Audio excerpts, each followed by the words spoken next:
A'udzubillahi minasyaitonirrajim. Kajian At-Tafsirul Munir Surat An-Naba, masih bagian ketiga ya. Di kitab At-Tafsirul Munir ini penjelasan tentang surat An-Naba yang dibagi menjadi tiga, bagian 1 ayat 1 sampai 16. Kemudian bagian 2 ayat 17 sampai 30. Bagian ketiga ayat 31 sampai selesainya 40 ayat semuanya. Nah, dari bagian ketiga ini ya, yaitu kalau diberi judul nih penulis kitab tafsirnya ini memberi judul Ahwalus Su'ada, di keadaan orang-orang yang berbahagia. Yang mulai dari ayat 31 ya. Yang kemarin berapa ya? Baru tiga ayat kalau nggak salah ya. Empat ayat. Innalil muttaqina mafaza. Sesungguhnya bagi orang-orang yang bertakwa itu adalah kemenangan, ya, keuntungan, kebahagiaan. Hada'iqa wa a'naba, nah, di mana yaitu di dalam surga tentunya ya. Di sini disebutkan hada'iqa wa a'naba, ada kebun-kebun, pohon-pohon dan anggur. Wakawa iba atroba, dan bidadari yang gadis-gadis itu di sini yang sebaya. Waka sandihako, dan minuman gelas-gelas yang terisi dengan berbagai macam minuman. Nah, baru sampai di sana yang bagian yang ketiga ayat 31 sampai yang ketiga sampai ayat 34 yang barusan. Nah, sekarang yang berikutnya ini dari awal ya, yang disebut mafaza itu surga. Sesungguhnya bagi orang-orang yang bertakwa itu ya, keuntungan, kebahagiaan, kemenangan, kesuksesan, yaitu yang pokok adalah dibebaskan, diselamatkan dari siksa neraka. Yang tentunya dibebaskan, diselamatkan, tidak dimasukkan ke dalam neraka. Nah, dimasukkan ke dalam surga yang ayat berikutnya yang tadinya ada kebun-kebun, ada banyak pohon, ada anggur, kemudian ada bidadari-bidadarinya yang sebaya, kemudian ada banyak gelas-gelas yang terisi berbagai macam minuman. Nah, kemudian ini salah satu atau hal lain berartinya yang barusan itu ada di tiga ayat 32, 33, 34 itu diantara sekian, bukan sekian banyaknya, diantara tak terhingga terhitung ya, karena memang jumlahnya amat sangat banyak gitu ya, apa yang diberikan Allah kepada orang yang masuk surga. Nah, diantaranya yang disebutkan barusan. Nah, kemudian diantara hal lain, situasi, keadaan di dalam surga itu diterangkan di ayat berikutnya, ayat 35. Seperti ini nih kondisinya di dalam surga. La yasma'una fiha lagwa wala kidzaba. La yasma'una fiha.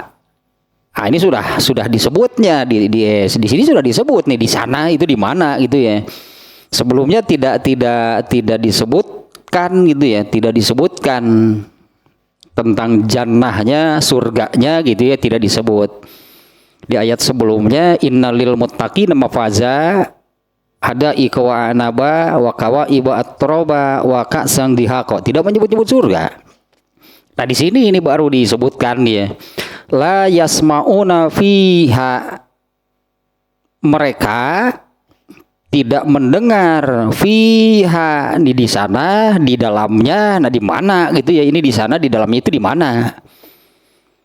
Di dalam surga tujuannya tentunya nih yang dimaksud nih, la yasmauna fiha, mereka penghuninya jadi tidak mendengar di dalamnya dua di sini yang disebut lagwan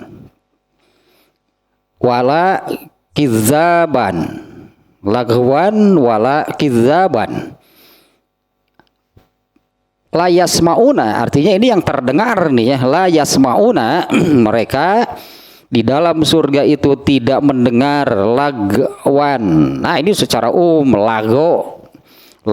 lagwun, lagwan, lago, yaitu sesuatu yang sia-sia, sesuatu yang tidak bermanfaat, wala kizaban, dan juga tidak mendengar ada dusta. Itu di dalam surga itu tidak mendengar ada dusta. Nah kalau kita bandingkannya ayat ini di itu yang di surat nyebut non teteh Al-Ghasyiyah, latas ma'ufiha lagiyah, sama sebutnya lagwan di ayat tersebut, lagiyah itu akar katanya sama, lagwan dengan lagiyah sama, lago. Jadi ayat tersebut juga latas ma'ufiha lagiyah, kamu tidak akan mendengar ucapan-ucapan yang sia-sia, tidak bermanfaat, apalagi yang menyakitkan, mengecewakan, tidak mengenakan, itu nggak ada. Nah kalau dan satu lagi kan di sininya lagwan itu yang demikiannya tidak akan terdengar itu ya, di dalam surga itu tidak akan terdengar ucapan-ucapan yang demikianlah, kurang lebihnya maknanya ya, yang sia-sia, tidak bermanfaat, apalagi yang mengecewakan, menyakitkan, tidak menyenangkan, itu tidak akan ada. Wala kizaban, dan juga tidak akan mendengar di dalam surga itu orang-orang yang berbohong, orang-orang yang berdusta.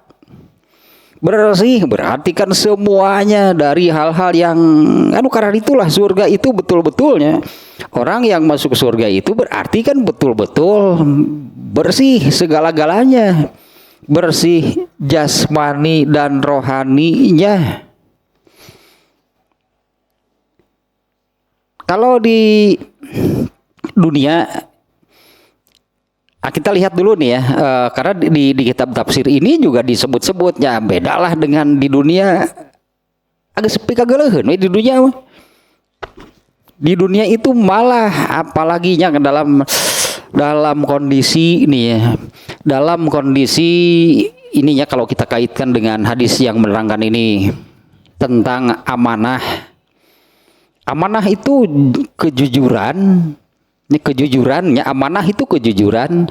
Kebalikan dari amanah adalah khianat. Coba amanat atau amanah? Alah, bahayatullah ini. Amanah atau amanat? Hadis tentang amanah itu nih, ini mengulang, tapi sudah agak lama juga sih ya. Di dalam kitab Riqaq nih, yaitu dalam kitab Riqaq itu di dalam kitab Sahih Bukhari nya, babnya itu hilangnya amanah. Nah hadisnya kurang lebih demikian nih ya. Hudzaifah mengatakan, saya ingat dua hal tentang amanah dari Rasulullah SAW. Ya, saya ingatnya dua hal, itunya dua keterangan lah tentang amanat, tentang amanah, tentang kejujuran dari Rasulullah SAW. Nah yang pertama, sesungguhnya amanahnya, Rasulullah bersabda, sesungguhnya amanah itu diturunkan, dimasukkan oleh Allah ke dalam lubuk hati manusia yang paling dalam. Ini menunjukkannya Allah menyimpan itu amanah pada diri manusia itu di tempat yang paling dalam, sangat tersembunyi, biar tidak hilang gitu, biar tidak hilang. Tapi kan disebutnya itu kejujuran, itu amanah atau kejujuran bawaan. Anggaplah setiap manusia yang lahir itu ya, di dalam hatinya itu ada amanah itu yang Allah masukkan kepada seluruh manusia. Katakanlah apakah si bayi yang baru lahir ini, apakah dia lahir dari keluarga muslim atau lahir di keluarga kafir yang agamanya bukan Islam, tetap semua manusia itu ada amanah di dalamnya. Nah itu amanah bawaan, bakalan lah itu sebutannya. Summa yata'allamuna minal Qur'an summa yata'allamuna minas sunnah. Nah Hudzaifahnya mengatakan seperti ini nih, tadi di awalnya begini, aku ingat dua penjelasan tentang amanah, tentang kejujuran ini dari Rasulullah SAW. Yang satu aku sudah menyaksikan. Jadi kata Hudzaifahnya, yang satu aku sudah menyaksikan. Artinya kebenaran sabda Rasulullah SAW itu sudah terbukti. Hudzaifah saat itu sudah mendapati yang demikian. Yaitu yang ini, yang pertama, amanah itu oleh Allah dimasukkan ke dalam hati manusia, kemudian orang-orang mempelajari amanah itu dari Al-Quran, dari Sunnah. Nah maka sekarang amanah mereka itu bukan lagi sekedar amanah bawaan, bukan lagi sekedar amanah bakalan yang dibekalkan oleh Allah, tapi ini amanah yang sudah diwarnai dengan Al-Quran, dengan Sunnah. Jadi sangat bernilainya, amanahnya sangat bernilai karena sudah diwarnai, dilandasi oleh Al-Quran, oleh Sunnah. Karena mereka tadinya kemudian mempelajari amanah berdasarkan Al-Quran itu seperti apa, amanah berdasarkan Sunnah itu bagaimana. Nah mereka warnai itu amanah yang sudah ada di dalam hatinya dengan Al-Quran dan Sunnah. Ini yang kata Hudzaifah, nah aku sudah mendapati yang ini sudah terjadi. Yaitu Hudzaifah kan sahabat. Nah Hudzaifah melihat seperti itulah para sahabat. Mereka orang-orang yang amanah, mereka orang-orang yang jujur. Kalau nggak salah dalam ilmu ini yang pernah saya sampaikan, kalau dalam ilmu hadis, karena hadis itu kan ada yang sahih kan, ada yang dhaif gitu ya. Hadis itu ada yang sahih, ada yang dhaif. Di antara kedoifan rawi hadis itu ya karena orangnya yang membawa hadis ini, si pembawa hadisnya. Kalau kita memeriksa hadis, sahabat tidak boleh diperiksa. Maka muncullah satu definisi, satu ketetapan di dalam ilmu hadis, as-sahabatu kulluhum udul. Sahabat itu semuanya jujur. Jangan diperiksa. Kalau memeriksa hadis, sahabat jangan diperiksa, nggak boleh. Karena sahabat itu tidak akan ada yang berdusta. Sahabat itu tidak akan ada yang berdusta. Artinya kan, nah mereka ini yang dikatakan Hudzaifah. Amanah itu, Rasulullah bersabda, amanah itu Allah masukkan ke dalam lubuk hati manusia yang paling dalam. Kemudian mereka mempelajarinya, amanah menurut Al-Quran, amanah menurut Sunnah. Nah itu yang sudah disaksikan oleh Hudzaifah, itu sudah terjadi. Nah di mana para sahabat semuanya demikian. Amanah di dalam diri mereka ada, meskipun mereka lahir sebagai di keluarga penyembah berhala. Tapi kemudian mereka mempelajarinya dari Al-Quran, dari Sunnah. Nah amanahnya bukan sekedar amanah bawaan, bakalan, tapi ini sudah amanah yang bernilai ibadah, bernilai agama, karena diwarnai lah sebutannya, dilandasi dengan amanah menurut Al-Quran, amanah menurut Sunnah. Itu yang sudah terjadi. Yang kedua, kata Hudzaifah, nah ini yang saya masih menunggu.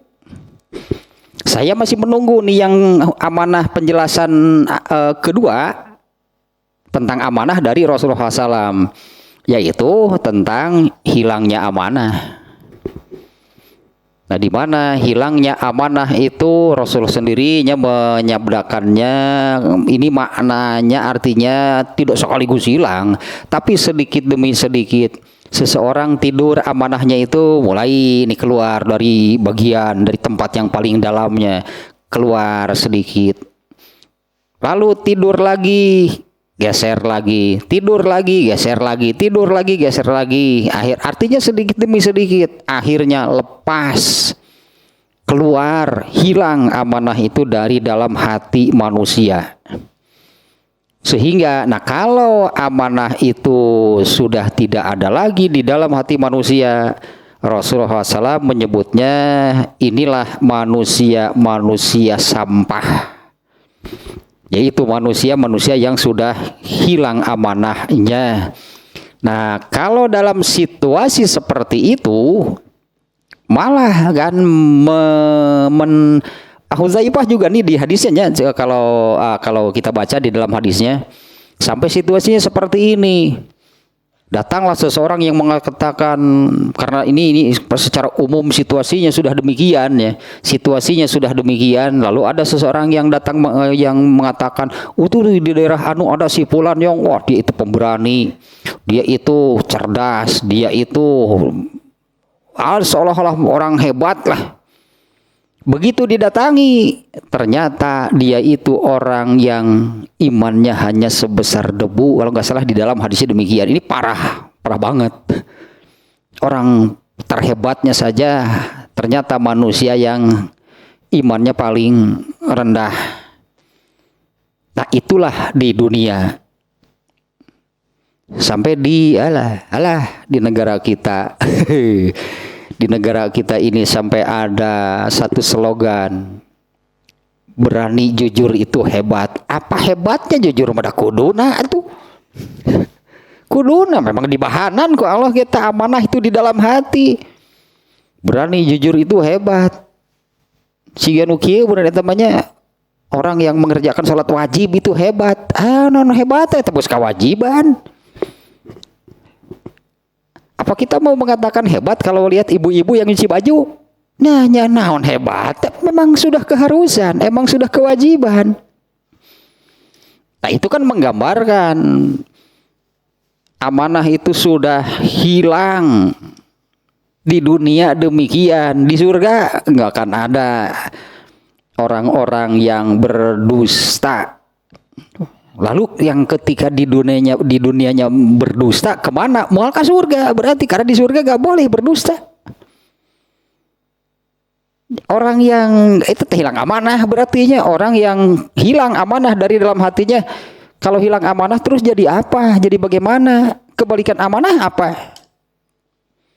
Ya, kebalikan dari amanat itu adalah khianah. Alah. Aku itu khianat. Nah, menurut non bedana lah. Nah, berarti orang-orangnya demikian. Boleh nggak masuk surga? Nggak boleh di surga itu nggak boleh. Di surga itu nggak ada yang berdusta. Ini dia ayatnya nih. La yasma'una fiha lagwa wala kizaba. Mereka di dalam surga itu tidak mendengar omongan-omongan yang lagun dan tidak bermanfaat. Itu telah sia-sia. Apalagi tadinya omongannya itu menyakitkan, gitulah, mengecewakan. Di dalam surga nggak ada. Ini harus dibina sejak di sini. Kalau seorang pendusta bisa kawal ke surga, atau di surga, dia itu nggak bohong, atau diusir deui. Di surga tidak boleh ada yang berdusta. Nantilah ada hadisnya nih ya, kita baca nih tentang hal tersebut nih ya. Ini penjelasan dari ini kitab ini. La yasma'una fiha lagwa wala kidzaba. La yasma'una fil jannah. Karena disebut tadinya di sebelumnya tidak menyebut surga, ini belum lalu di sini disebut juga hanya dengan kata gantinya. Mereka tidak di sana, di mana gitunya di surga nih ya. La yasma'una fil jannah. Ya, mereka tidak mendengar di dalam surga al batila minal kalam. Ucapan-ucapan nu tadilah gitunya, apalagi itu ucapan-ucapan yang menyakitkan, bahkan yang tidak bermanfaat, yang sia-sia, yang apa namanya sebutannya, kalau di kita ini semacam obrolan istilahnya obrolan ngalor ngidul, itu ngomong genaon sih. Ya kalau ngobrol itu ngalor ngidul itu ini ngomong apa gitu, membicarakan soal apa? Apa salila-lila itu ngadu bako, ngadu bako, salila-lila ini apa sih manfaatnya? Apa isinya? Lalu karena itu tanya, itu manfaatnya. Ya apalagi ya kalau di dalamnya terdapat obrolan, artinya tentang temanya kah? Atau tentang kata-kata yang digunakannya kah? Ya temanya ya, tema gitu. Ini obrolan ini tentang apa gitu, temanya atau kata-katanya, kalimatnya, kata-kata yang dipakainya, termasuk volume suaranya, emang boleh berteriak-teriak? Apalagi dulunya di surat di surat Al-Hujurat gitu, di surat Al-Hujurat ayat 2 kan yang dilarang keras, janganlah kalian meninggikan suara melebihi suara Nabi. Jangan-jangan kalian amal kalian itu gugur karena hal tersebut sementara kalian tidak menyadarinya. Di antara akibatnya saat itu kan yang pernah terjadi ketika Rasulullah mau menerangkan tentang Lailatul Qadar, kan ada 2 orang muslim di dalam masjid yang itu pantas, dua orang di dalam masjidnya yang apa namanya lah berselisih, itu berdebat gitu. Sebetulnya para sahabat nggak berdebat berselisih di dalam masjid bukan hal-hal yang bukan-bukan. Mereka bicara soal agama hanya kekeh lalu suara mereka meninggi melebihi suara Nabi, dicabut lagi penjelasan tentang Lailatul Qadar oleh Allah. Itu di antaranya volumenya juga. Nah apalagi kan kalau obrolannya temanya gitunya, tema yang lago, tema yang sia-sia gitu, kalau diobrolkan itu, kalau diobrolkan ini apa sih manfaatnya? Apa sih pelajarannya? Temanya nukarar itu para rubuh gitu. Kemudian kata-katanya juga kata-kata yang melanggar. Ini kan melanggar hadis yang ini kan, apabila seseorang mengatakan sesuatu mengeluarkanlah gitunya baik satu kata atau satu kalimat yang Allah tidak suka, maka hukumannya dari Allah kan 70 tahun di neraka. Bisa jadi hanya satu kata yang diucapkannya tapi Allah tidak suka.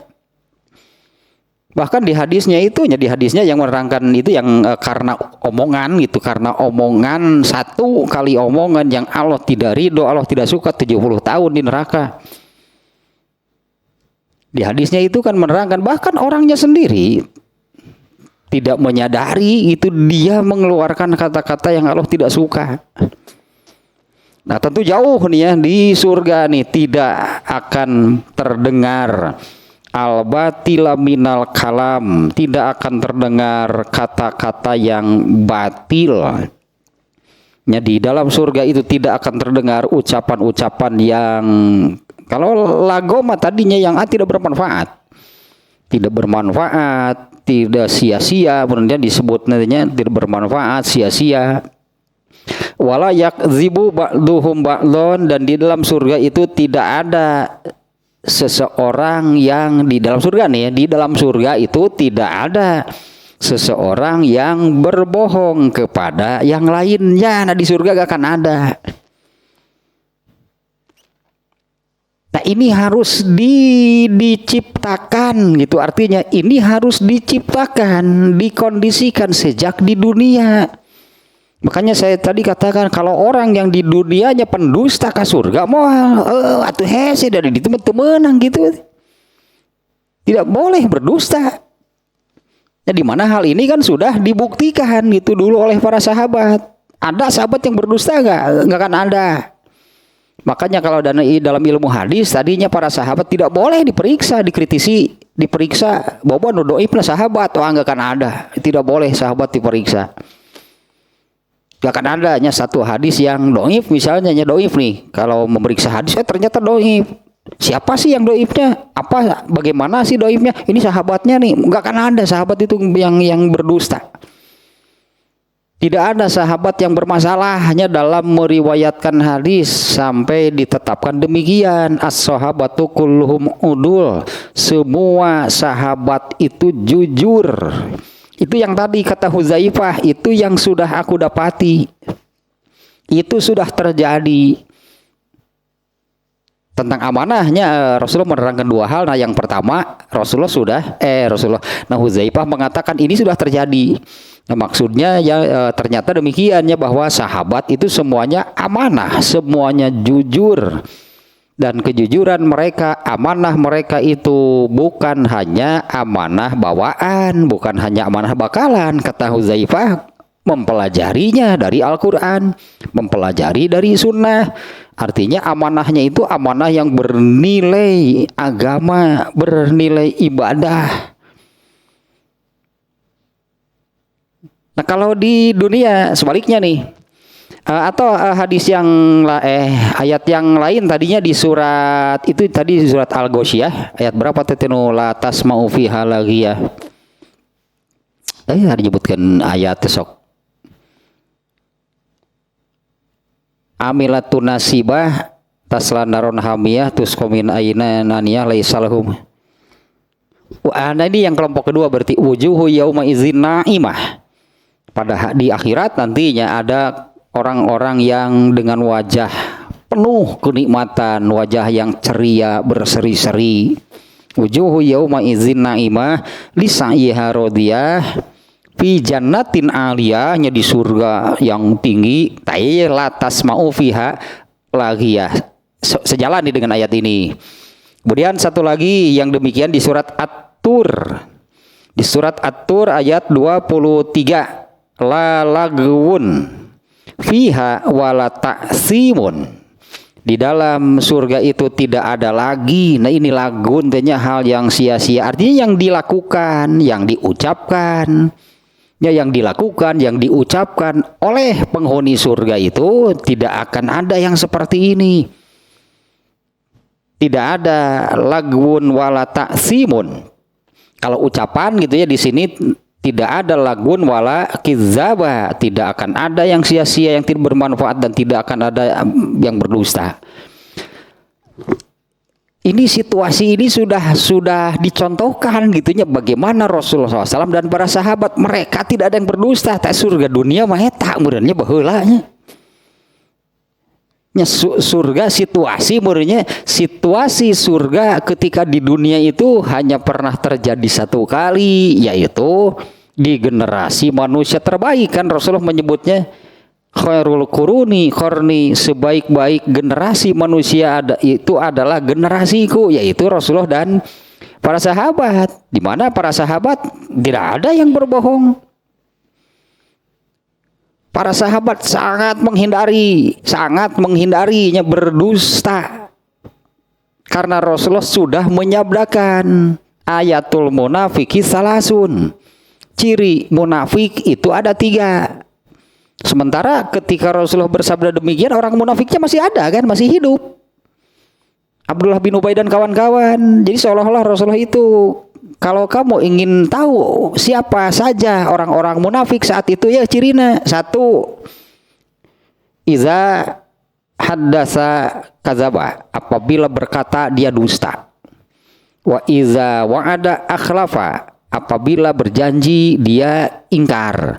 Wa iza tu'mina khona, apabila diamanati dia khianat. Nah, para sahabat sangat menghindari yang 3 hal ini. Karena saat itu kaum munafiknya masih ada nih ya.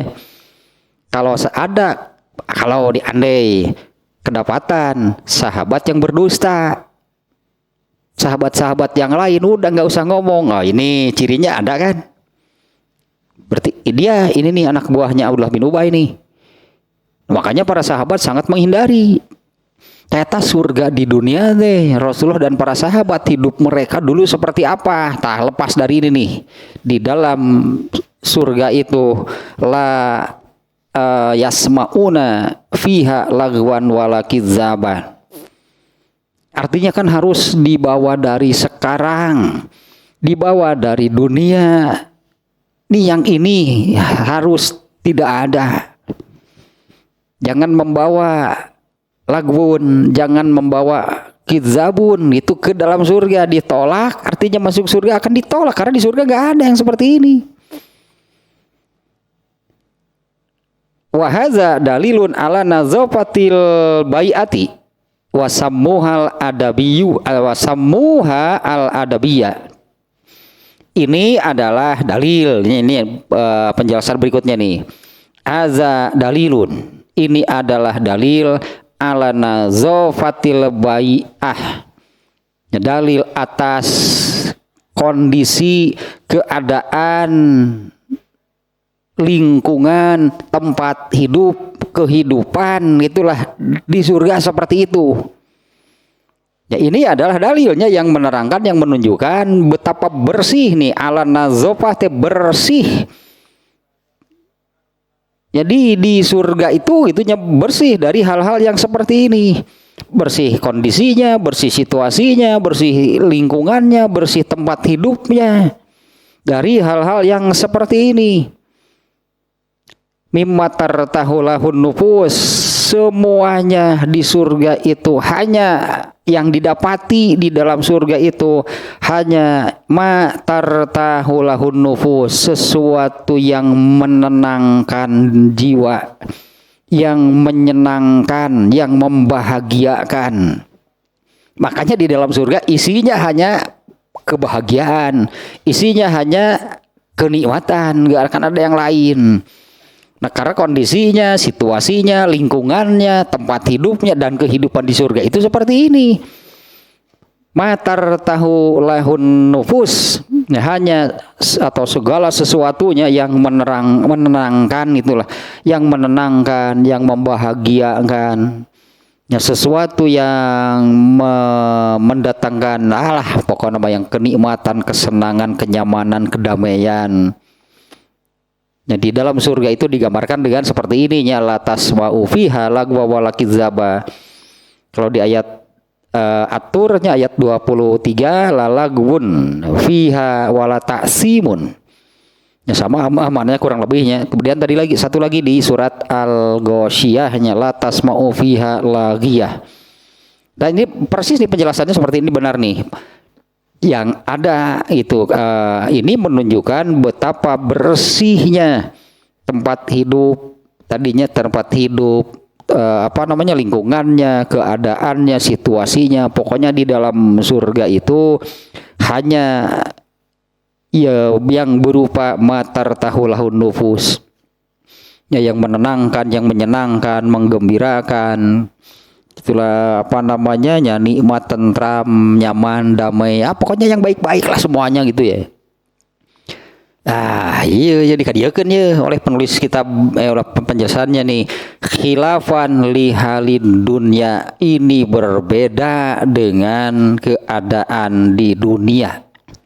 Ya khilafan lihalid dunya, ini berbeda nih dengan keadaan, dengan situasi ketika di dunia.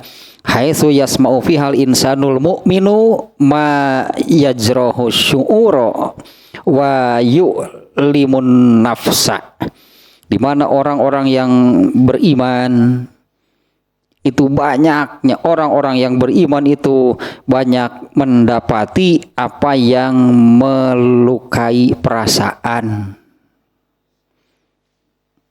dan menyakiti hati.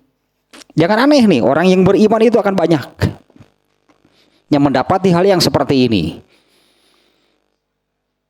Ini nih diantaranya sesuai dengan di dalam ini nih dalam kajian Dalilul Falihin bab sabar. Jadi dalam ini nih kajian kitab Dalilul Falihin ya, syarah Riyadus Shalihin bab sabar. Ini kalau nggak salah nih ya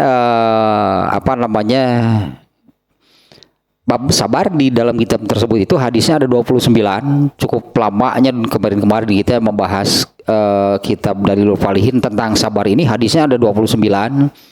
Kalau nggak salah hadis ke-24 yang menerangkan bahwa Allah itu akan terus-menerus menguji orang yang beriman dengan hal-hal yang seperti ini sampai mati. Sampai akhir hayat Allah akan terus itunya memberikan, menguji kepada orang-orang yang beriman itu dengan kurang lebih seperti ini nih. Ma yajrahu syu'ura wa yu'limun nafsa. Nah, berbeda dengan kondisi ketika di dunia di mana orang-orang yang beriman itu banyak mendapatkan hal-hal yang tadilah menyakiti perasaan dan melukai hati. Jangan aneh berarti. Ya, itu kan termasuk ujian kesabaran. Itu bab sabarnya yang saya ingat di hadis ke-24, itu ujian kesabaran. Nah, daerah yang senang malin di dia tempat nanti percuma saya katakannya, percuma senang tuh kalau di dunia itu, karena kan hanya waktunya hanya sebentar, kadarnya rendah, jumlahnya sedikit, kan percuma dapat yang seperti itu. Dan Allah akan menguji orang-orang yang beriman, bahkan di hadisnya kalau nggak salah kan sampai mati Allah akan menguji orang yang beriman dengan banyak mendapatkan hal-hal yang demikian.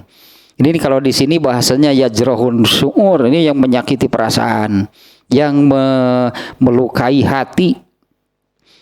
Falaisa fil jannati kalamun lagun sakitun arun anil faidah. Nah, maka nanti di surga tidak akan ada lagi hal-hal yang demikian. Di surga itu, kalau di sini memang dibatasi ucapan sihnya, karena di dalam ayatnya kan terdengar. Nah, maka di dalam surga itu nanti tidak akan ada lagi ucapan-ucapan yang demikian, bahkan yang tidak bermanfaat, yang sia-sia, yang kosong gitunya dari manfaat, dari faidah. Di dalam surga itu tidak ada. Semuanya, artinya semuanya bermanfaat, semuanya hanya yang baik-baik, yang hanya mendatangkan kenikmatan, kebahagiaan, kenyamanan, kedamaian. Yang terdengar itu hanya yang demikian. Lain hayang gitu teh karena kan siapapun kan tidak mau sebetulnya kan mendengar yang menyakitkan hati, yang menyakiti perasaan, kan nggak mau semuanya. Biasanya kan kalau mendengar yang demikian teh sok ngaganggu teh, karena pikiran, karena perasaan teh.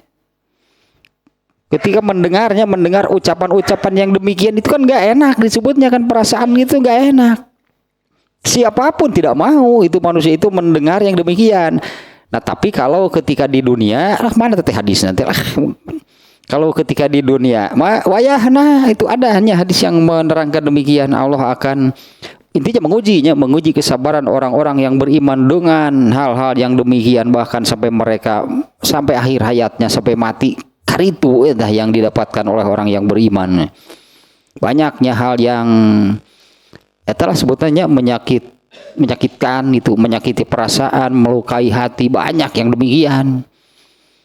Dengan hadis ini juga nih, ini dengan hadis yang ini sebetulnya ini termasuk hal yang melukai, mencederai, melukai itu perasaan. Ini yang tentang, ini Hudzaifah juga nih yang menceritakannya.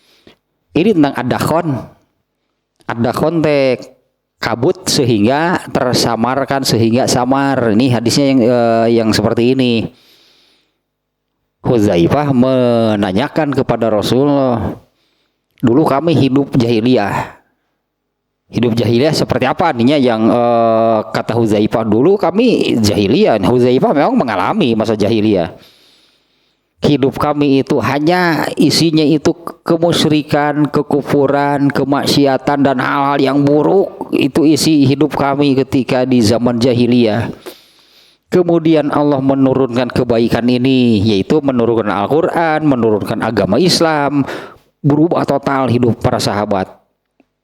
Dari yang asalnya hanya kemusyrikan, keburukan, tadilahnya kekufuran, kedurhakaan, berubah total para sahabat itu menjadi tata surga dunia. antara Rasulullah dan para sahabat dengan sesama sahabat. Nah, di dunia saja sudah tidak ada yang seperti ini nih di kalangan mereka. Tidak ada la yasma'u fiha lagwan wala kizaban. Di zaman di kelompok, katakanlah di kelompok atau generasi Rasulullah dan para sahabat itu hal ini sudah nggak ada. Ya tidak ada kan, tidak ada sahabat yang berdusta, tidak ada sahabat yang kalau bicara itu hal-hal yang tidak ada gunanya, tidak bermanfaat. Itu surga di dunia tetah generasi manusia terbaik. Bahkan para sahabat itu kan asalnya banyak kan sahabat yang asalnya mereka mengalami jahiliyah. Nah, Allah dulu kami hidup di jahiliyah, kemudian Allah menurunkan kebaikan ini, yaitu menurunkan agama, menurunkan Al-Quran, menurunkan agama, berubah total hidup mereka. Nah, ini pertanyaan Hudzaifah, apakah setelah kebaikan ini akan ada lagi keburukan? Ya, kata Rasulullah SAW. Dan benarnya terbukti sejak zaman tabi'in orang Islam sudah mulai melakukan penyimpangan, itu keburukan, menyimpang dari ajaran Islam. Dulu kan berubahnya para sahabat dari jahiliyah ke kebaikan itu dengan Al-Quran, dengan Islam. Tapi kemudian orang Islamnya malah melakukan penyimpangan. Aneh sebetulnya. Para sahabat saja yang asalnya sangat buruk, bobrok, amburadul, masuk Islam, mereka menjadi surga dunia. Situasinya Rasulullah dan para sahabat demikian. Malah orang Islamnya kemudian, tapi ini pasti terjadinya, Rasulullah sudah menyabdakan demikian. Apakah setelah kebaikan ini akan ada keburukan? Ya. Apakah setelah keburukan akan ada lagi kebaikan? Ya. Tapi walakin fihi dakhonun, hanya samar. Seperti apa samarnya? Nah, Rasulullah menyabdakan, kalian akan banyak mendapatkan hal-hal yang kalian ingkari, yang kalian pertanyakan, kenapa begini, kenapa begitu. Itu diukur dengan tolok ukurnya itu adalah, ya inilah agama Islam, inilah Al-Quran tolok ukurnya. Nah, ketika di barometernya gitulahnya, barometernya itu Al-Quran, barometernya itu ajaran Islam, nah kalian akan banyak mendapati hal-hal yang kalian ingkari. Bahkan setelah itu ada lagi keburukan. Ya, nah ini yang terakhir yang disebutkan oleh Rasulullah SAW, keburukan. Seperti apa? Orang-orang sudah secara terang-terangan mengajak untuk ke neraka. Nah, sudah terang-terangan. Nah, Hudzaifah kemudian meminta kepada Rasulullah, terangkan Rasulullah, siapa mereka yang mengajak, yang terang-terangan mengajak ke neraka. Rasulullah menyebut hum min jildatina wa yatakallamuna bilisanina. Mereka itu bukan orang lain, mereka itu seperti kita, mereka itu seperti kita. Dan bahkan mereka pun itunya bicara seperti kita, bicara agama, bicara ibadah, bicara ketaatan, tapi hakikatnya mereka memang bicara demikian, tapi sebetulnya mereka itu mengajak kalian masuk neraka. Tak itulah di dunia seperti itu. Dan di mananya di surga nanti nggak akan ada lagi ucapan-ucapan yang demikian. Ya, falaisa fil jannati kalamun laghin. Tidak ada di surga itu, tidak akan ada ucapan yang tidak bermanfaat. Ucapan yang omong kosong lah sebutannya, omong kosong, arin anil faidah. Ya, ucapan-ucapan yang kosong dari manfaat. Wala ismu kazibin, dan juga tidak ada lagi dosa, tidak ada lagi dosa, tidak ada lagi dusta.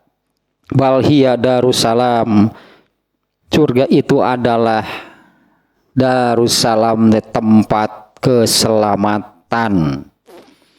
Wa kullu ma fiha salimun minan naqsi, semua yang ada di dalam surga, artinya semua, anggaplah manusianya, semua manusia yang dimasukkan ke dalam surga itu disempurnakan tidak ada lagi kekurangan.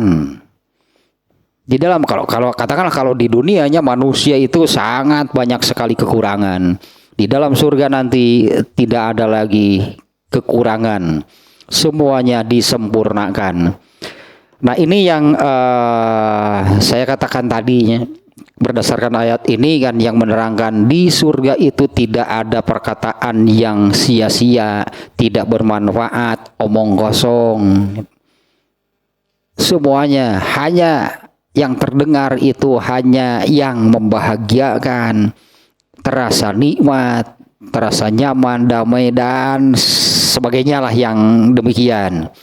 Nah, saya katakan tadi itu harus disiapkan dari dunia. Itu harus disiapkan dari dunia. Pantas kalau para sahabatnya Rasulullah SAW diantaranya kan sudah banyaknya, meskipun yang terkenal kan, meskipun yang terkenal dari semua sahabat itu yang terkenal 10 orang yang dijamin pasti masuk surga tanpa hisab. Kan nama Bilal tidak ada kan, dalam 10 orang itu nama Bilal tidak ada. Padahal kan Bilal juga dipastikan masuk surga dan kepastiannya sudah Allah turunkan. Kemudian Ummu Sulaim juga ibunya Anas bin Malik itu juga dipastikan masuk surga. Di mana kan Ummu Sulaim itu melihat Ummu Sulaim di dalam surga itu waktu Isra Mi'raj. Meskipun yang dikenal hanya 10, tapi para sahabat semuanya dengan situasi yang tadinya tidak ada satupun sahabat yang berdusta. Ya, tidak ada satupun itu sahabat yang berbohong, yang berdusta. Artinya pantas kalau diwakili, diwakililah oleh 10 orang yang dinyatakan masuk surga tanpa hisab. Sahabat yang lain juga banyak yang masuk surga tanpa hisab. Mengapa mereka bisa demikian? Nah, mereka tak memelihara ini nih, memelihara omongan, juga amalan sebetulnya ya. Mereka memelihara omongan dan amalan yang lago, yang sia-sia, yang tidak bermanfaat. Apalagi ucapan-ucapan atau perbuatan-perbuatan yang melanggar itu jauh itu dari para sahabat. Ya pantaslah mereka itu kan menyiapkan diri di dunianya pun. Situasi generasi manusia terbaik, situasi mereka itu sudah melaksana di surga. Nggak ada lago di kalangan para sahabat. Tidak ada dusta di kalangan para sahabat. Jadi pantas kalau mereka ke surga, atau kalau orang yang demikian, artinya kan di dunianya saja sudah demikian, ya pasti mereka ke surga. Ini saya buka sudah agak lama sih ya ini nih, sudah agak lama juga nih. Ini juga pernah nih disampaikannya meskipun sudah agak lama. Saya buka lagi dan terkait dengan hal ini. Nah, karena di dunia tadinya sekali lagi nih landasannya. Kalau para sahabat diwakili lah oleh 10 orang yang dipastikan masuk surga tanpa hisab. Nah, kenapa sih mereka bisa demikian? Kenapa bisa demikian gitunya para sahabat? Kenapa bisa demikian? Padahal kan Rasulullah SAW menyebutkan yang masuk surga tanpa hisab, apa itu hanya sahabat juga? Enggak, sebetulnya kan siapapun bisa. Padahal Rasulullah memastikan, artinya kan memastikan masuk surga bahkan tanpa hisab itu bukan hanya untuk para sahabat. Di dalam hadisnya itu kan yang masuk surga tanpa hisab itu kan 70.000 orang. Dari setiap 70.000 ini membawa 70.000 orang ditambah 3 cidukan tangan Allah. Wah, itu 3 cidukan tangan Allah semua manusia terbawa sebetulnya. Artinya bisa semuanya kalau mau. Ditambah yang masuk surga tanpa hisab itu kan 70.000 orang, 70.000 orang. Dari 70.000 ini setiap 1.000-nya membawa 70.000 ditambah 3 cidukan tangan Allah. Saya kira kan semuanya terbawa. Emang tangan Allah segede apa? Artinya semuanya bisa, semuanya boleh, semuanya tidak dilarang. Artinya kalau mau masuk surga tanpa hisab ya boleh, silakan. Hanya nah ini aja, coba para sahabat Rasulullah dan para sahabat itunya tadinya mereka bisa demikian itu bagaimana, bahkan 10 orang itu yang dipastikan masuk surga tanpa hisab. Dan mereka kan manusia-manusia yang tidak pernah berdusta, itu para sahabatnya. Para sahabat itu manusia-manusia yang tidak pernah berdusta. Situasi di tengah di antara mereka Rasulullah dan para sahabat itunya dulu itu surga dunia gitu. Tidak ada yang berdusta, tidak terdengar ucapan yang sia-sia, yang yang tidak bermanfaat. Nah, tentang berbicara berartinya karena ini kan layas mauna itu tidak terdengar di dalam surga itu lagwan wala kizaban. Nah, tentang berbicara kan Allah sudah memerintahkan, yaitu di surat Al-Ahzab ayat 70, yaitu ya ayyuhallazina amanu ittaqullaha wa qulu qaulan syadidan. Kan Allah sudah memerintahkan demikian. Artinya siapkan sejak di dunia, amanahnya sudah Allah berikan. Artinya kan jujur itu kan tidak berdusta. Amanahnya sudah Allah tanamkan di dalam hati. Coba kalau seperti para sahabat, amanah itu dalami, bahkan tentang amanah itu berdasarkan Quran seperti apa, berdasarkan sunnah seperti apa. Jadilah itunya pada diri sahabat itu amanah itu benar-benar terpelihara, bahkan dinaikkan itulahnya. Nilai amanahnya bukan amanah bawaan, tapi amanah yang sudah berlandaskan dan diwarnai Al-Quran dan Sunnah. Jadilah para sahabat yang dipastikan masuk surga tanpa hisab. Jadi Allah sudah memerintahkan, ya wahai orang-orang yang beriman, takutlah kalian kepada Allah dan bicaralah yang baik dan benar. Satu landasannya. Kemudian sebuah hadis nih. Hadis riwayat ini Bukhari Muslim nih hadisnya nih. Ya, hadis Bukhari Muslim, hadis atau muttafaqun alaih. An Abi Wa'ilin an Abdillahi radhiyallahu anhu anin Nabi sallallahu alaihi wasallam qala inna sidqa yahdi ilal birri wa innal birra yahdi ilal jannah. Ieu alurna, ieu jalurna itu ini lajur gitu tah ieu ka surga teh kieu di dunya teh ya. Wa inna rajula la yasduqu hatta yakuna siddiqan wa innal kaziba yahdi ilal fujuri wa innal fujura yahdi ilan nar wa innar rajula la yakzibu hatta yuktaba indallahi kazzaban. Nih hadis Al-Bukhari dan Muslimnya sahih pisan ya hadisnya nih.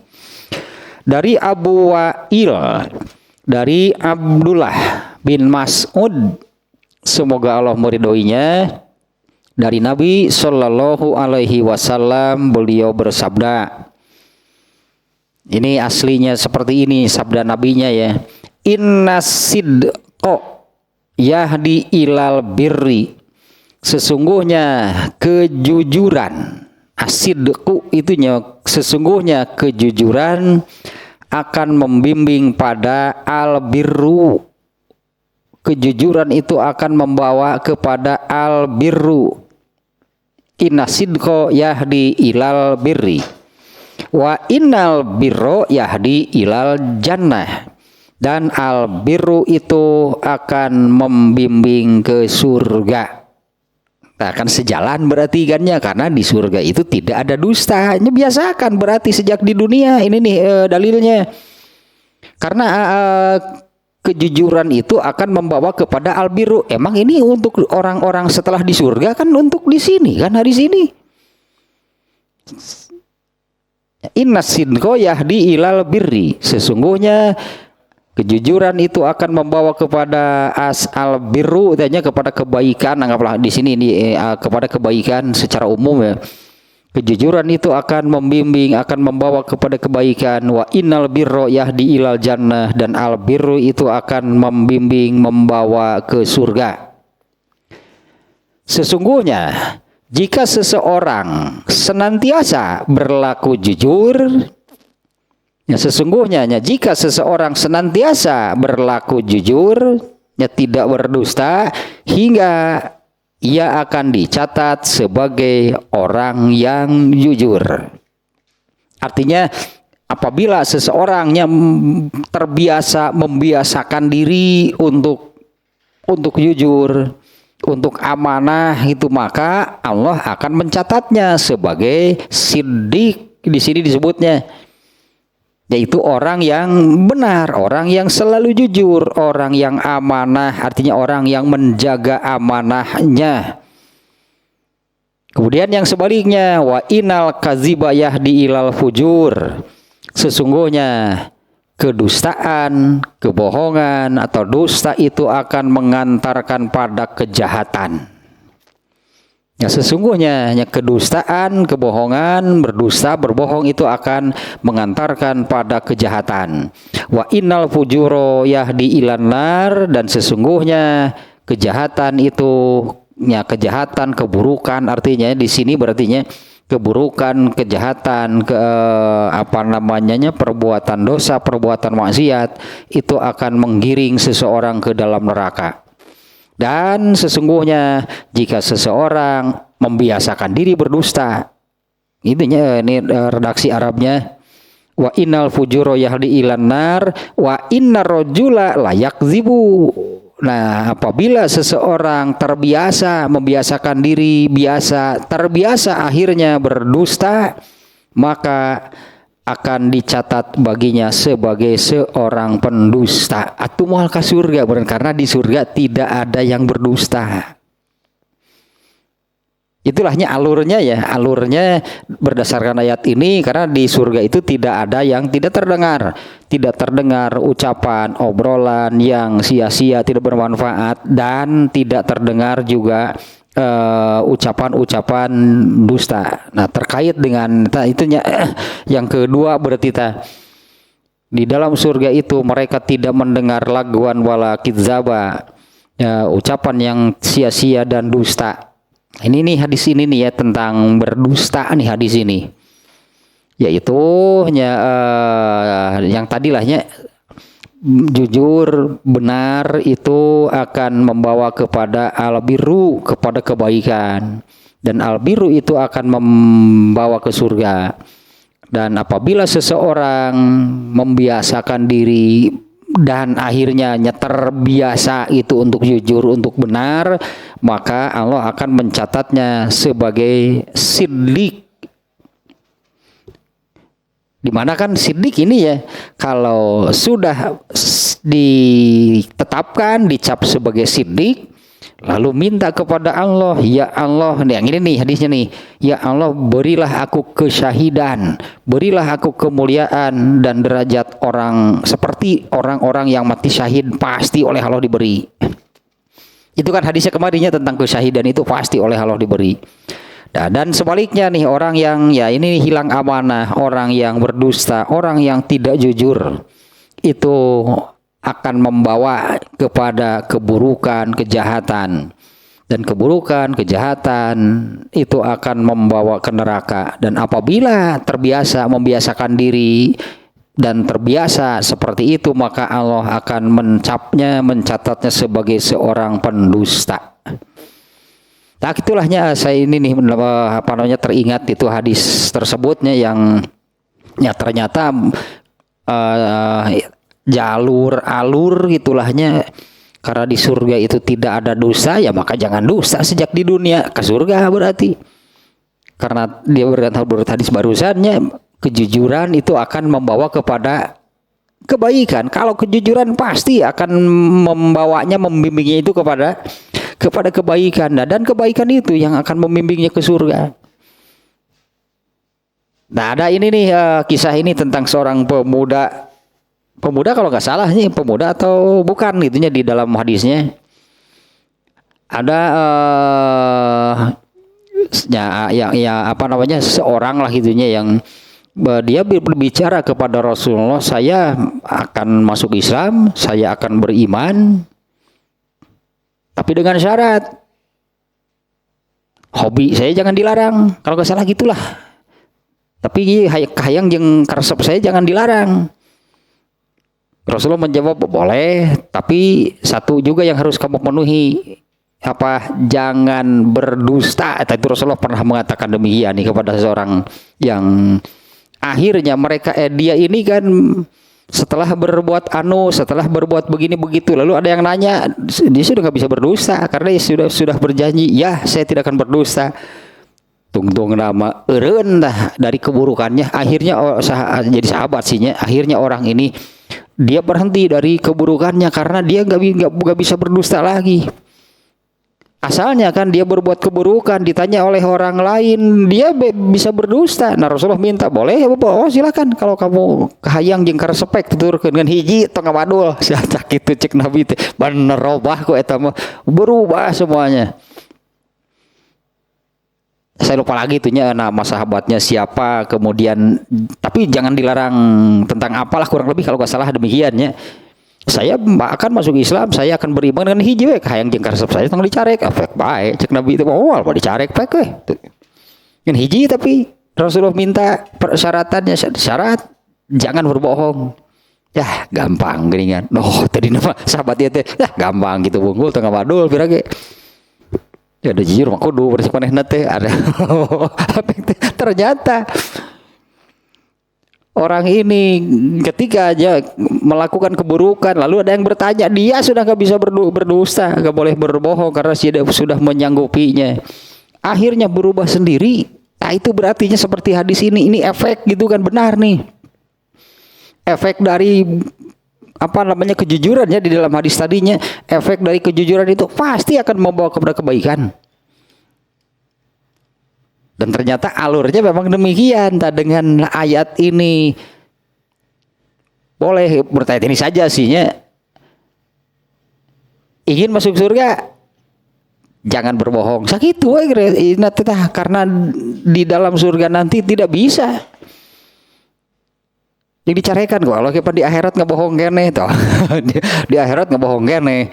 Itu yang manusia orang yang terakhir masuk surga itu kan mintanya satu kepada Allah, itu palingkan wajahku karena masih terasa saja ini panasnya neraka.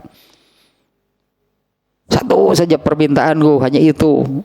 Padahal Allah juga tahu, waduh cek Allah lah.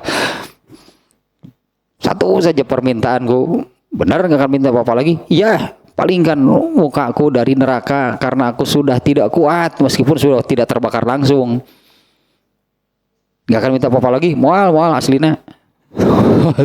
Begitu dipalingkan wajahnya, dia melihat surga. Kemudian minta lagi, ya Allah ingin dekat surga. Dasar ya. Kalau nggak salah sihnya di hadisnya demikian. Dasar jelema tidurnya nakena itu kang wadul. Ternyata di mau minta naon deui. Tuh Allah beli si genu terido saya ke surga teh. Lain kitu cik Allah tadi we. Tadi minta naon? Tadi cenah lain sarupa tadi teh mentana. Nah, tuh Allah beli kitu. Tata dasar manusia itu memang pendusta. Jadi kan itu lompat lah yang seriwayat eta baca hadis eta yang terakhir masuk surga ternyata jalan menuju masuk surganya pun gitulah disebutnya teh jalan terjalan berliku teh akhirnya ke surga juga sih. Akhirnya ke surga dan bidadarinya yang menunggu itu sudah canggul. Canggul nori si akang ke mana wae atunya. Sugan teh moal datang hampir-hampir abadi atuh di neraka na lilat teuing di neraka si akang ka mana wae ngeukeun bae cenah hayu.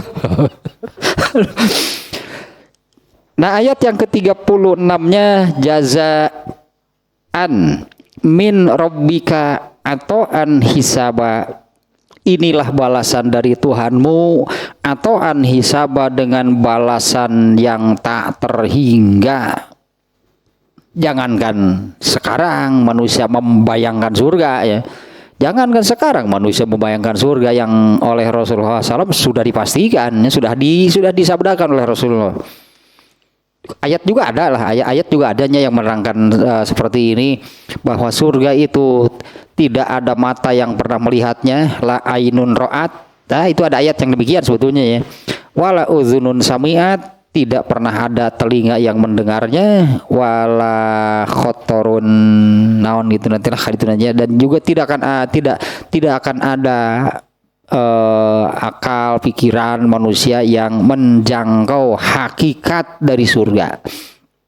Jangankan sekarang, artinya ya membayangkan surga, nanti saja orang-orang setelah di dalam surga juga dia tidak bisa menghitung apa yang Allah berikan kepada mereka.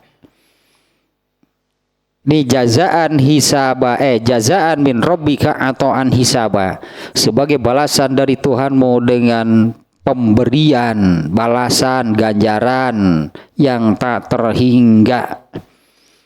Nah tentunya ini ya, jazahumullahu, Allah memberi balasan kepada mereka atas ala imanihim wasolihi a'malihim. Tetap saja ini kan sebetulnya yang membawa seseorang ke dalam surga, yaitu beriman dan beramal soleh. Termasuk yang tadi, jujur itu amal soleh, bukan hanya, berarti kan jujur itu amal soleh, bukan hanya sekedar jujur kejujuran bawaan.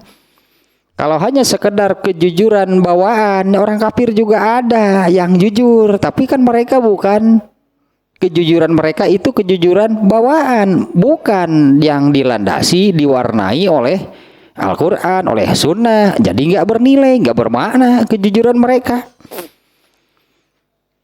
Tapi apabila nih mengamalkan hadis yang tadinya, Rasulullah bersabda yang tadinya bahwa jujur itu akan membawa kepada kebaikan. Nah ini sudah berdasarkan hadis, artinya kalau kita mengamalkan hadis ini, artinya kejujuran itu sudah berdasarkan ajaran dari Nabi, berdasarkan sunnah berarti. Nah itu adalah amal soleh. Pada intinya secara garis besar, berartinya secara garis besar seseorang masuk surga dan diberi balasan yang tak terhingga di dalamnya, itu intinya secara garis besarnya karena iman dan amal soleh, itulah duanya. Ya karena iman mereka, karena beriman dan beramal soleh. Nah, wa atauhum zalika atau antafadulan minhu wa ihsana. Pokoknya terhinggalah setelah di dalam surga.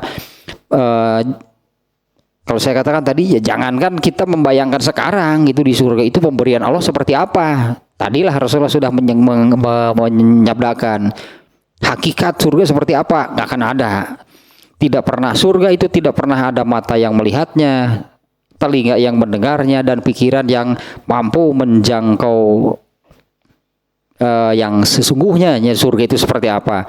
Bahkan nanti itu seseorang setelah masuk surga, dia juga tidak bisa menghitung, tidak bisa menghitung lah gitunya seberapa banyak sih yang Allah berikan kepada mereka setelah di dalam surga.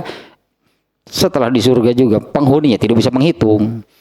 Balasan yang tak terkira, yang tak terhingga. Kafian, wafian, syamilan, kasiron. Balasan yang sempurna, balasan yang tak terhingga.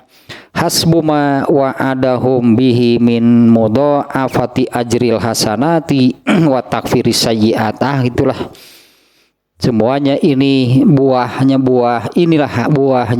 inilah hasilnya, inilah panen dari berimannya, dari iman dan amal soleh yang dilakukan ketika di dunia. Balasan ini ayatnya jazaan min rabbika atau an hisaba, balasan dari Allah dengan balasan yang tak terhingga. Terus berarti sampai ayat ke-36, berartinya tinggal bagian akhir nih. Bagian akhir dari surat An-Naba itu 4 ayat lagi. Ayat 37 sampai ke terakhir 40. Oh, ini berarti di bagian 4 nih, bagian ketiga berarti sampai di situnya ayat 31 sampai 36. Nah, bagian lagi, ya satu kelompok lagi, satu bagian lagi, bagian akhir ayat ke-37 sampai 40. Ini penulisnya di kitab tafsir ini memberi judul nih ayat 37 sampai 40. uzmatullahi wa rahmatuhu wa ta'kidu wuqu'i yaumil qiyamati wa tahdidil kafirinal mu'anidin. Yaitu tentang kemahaagungan Allah, tentang maha pengasih penyayangnya Allah, dan sekaligus ini penegasan untuk penjelasan bahwa hari kiamat atau akhirat itu benar. Karena sebelumnya di ayat berapa deh yang inna yaumal fasli kana miqata itu juga sudah menerangkan kiamat, sudah menegaskan. Nah di bagian akhir Allah menekankan lagi, menegaskan lagi bahwa kiamat itu benar, akhirat itu benar, dan juga ancaman bagi orang-orang yang tidak mau percaya. Itulah nantinya bagian akhir mulai yaitu dari ayat 37 sampai terakhir ayat 40, berarti 4 ayat nih bagian terakhir dengan judul demikiannya. Kalau diberi judul kemahagungan Allah, kemaharohman rohiman Allah, kemudian penegasan tentang benarnya hari kiamat, benarnya akhirat, dan ancaman bagi orang-orang yang tidak mau percaya, bagi orang-orang yang ragu tentang adanya hal tersebut, tentang akhirat, tentang hari kiamat, dan segalanya lah intinya tentang akhirat.